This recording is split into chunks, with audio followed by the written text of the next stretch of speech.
Hi friends, ಎಲ್ರಿಗೂ ನಮಸ್ಕಾರ. ನಾನು ನನ್ನ ಮಗಳು ಬ್ಲೂಬೆರಿ ಪಿಕ್ ಮಾಡೋಣ ಅಂದ್ಬಿಟ್ಟು ಫಾರೆಸ್ಟ್ ಕಡೆ ಹೋಗ್ತಾ ಇದ್ದೀವಿ. ಇಲ್ಲಿ ನೋಡಿ ಒಬ್ಬರು ಮನೆ ಹತ್ರ ಬಟನ್ ರೋಸಸ್ ಹಾಕಿದ್ರು, ಬೇಬಿ ಪಿಂಕ್ ಕಲರು, ಸಖತ್ತಾಗಿತ್ತು ನೋಡೋದಕ್ಕೆ.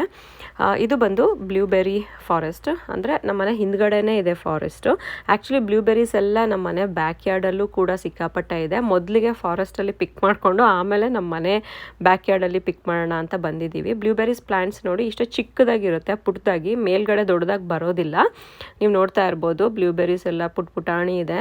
ದೊಡ್ಡದಾಗುತ್ತೆ ಅಂತ ಬಿಟ್ವಿ ಅಂದರೆ ಎಲ್ಲರೂ ಕಿತ್ಕೊಂಡು ಹೋಗ್ಬಿಟ್ಟಿರ್ತಾರೆ. ಸೊ ಹಾಗಾಗಿ ಇವತ್ತು ಟೈಮ್ ಮಾಡಿಕೊಂಡು ಬ್ಲೂಬೆರಿ ಪಿಕ್ಕಿಂಗಿಗೆ ಬಂದಿದ್ದೀವಿ. ನೋಡಿ ಈ ರೀತಿ ಇರುತ್ತೆ ಬ್ಲೂಬೆರೀಸು. ಸೊ ನಾನೆಲ್ಲ ಬ್ಲೂಬೆರೀಸ್ ಪಿಕ್ ಮಾಡಿಕೊಂಡೆ. ಬನ್ನಿ ಇವಾಗ ನಮ್ಮನೆ ಬ್ಯಾಕ್ ಯಾರ್ಡಲ್ಲಿರೋ ಬ್ಲೂಬೆರಿ ಗಾರ್ಡನಲ್ಲಿ ಬ್ಲೂಬೆರಿ ಪಿಕ್ ಮಾಡೋಣ.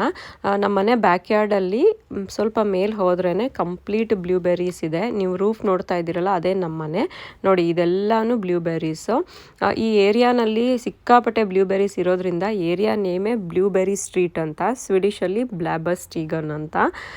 ಸೊ ಬ್ಲೂಬೆರೀಸ್ ಎಲ್ಲ ನಾವು ಪ್ಲಕ್ ಮಾಡ್ಕೊಂಡು ಬಂದು ಕ್ಲೀನಾಗಿ ವಾಶ್ ಮಾಡಿ ನಾನು ಸ್ಮೂದಿ ಮಾಡಿದ್ದೆ, ಮತ್ತು ಐಸ್ ಕ್ರೀಮ್ ಮಾಡಿದ್ದೆ, ಪಾಪ್ಸಿಕಲ್ಸ್ ಮಾಡಿದ್ದೆ ಅರಿಯಾದ್ನಾಗೆ. ಆಮೇಲೆ blueberries are very rich in anti accidents. Top 10 healthiest food ನಲ್ಲಿ ಫಸ್ಟ್ ಪ್ಲೇಸು ಬ್ಲೂಬೆರೀಸೇ ಇರುತ್ತೆ. ಅಷ್ಟೇ, ಬಾಯ್.